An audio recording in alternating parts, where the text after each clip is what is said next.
I was actually born with a congenital heart defect, and I've had heart surgery 3 times. My first time was when I was 8 years old. So I remember a lot about being in the hospital and going through heart surgery, and that really is what inspired me as a child to become a pediatric cardiologist. I am an attending physician in the cardiac intensive care unit, and I'm also the director of inpatient cardiology for the Pediatric and Congenital Heart Center. So I oversee all of pediatric inpatient care in the heart center, both the intensive care unit and our step-down floor. Most of the patients that I care for in the intensive care unit are coming in because they require open heart surgery or because they have a medical illness related to heart disease like heart failure. I remember a lot about my experience around the time of heart surgery as a young child, and I remember the stress on my parents.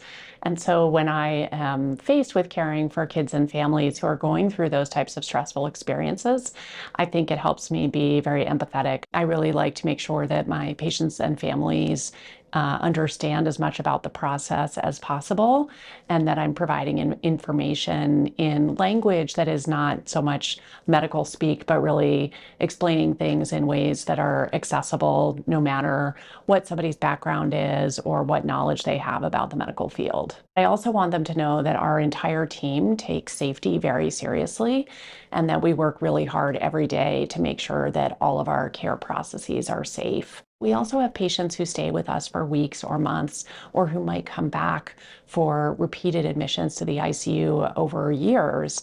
And for those families, it becomes a very close relationship. It's really joyful to get a sense of how a child is growing and developing, and see pictures that the parents bring to the bedside of what they're doing when they're not in the hospital with us, and really enjoy that part of the job. When I'm not at work, I really try to focus on both my family, but also my own self-care.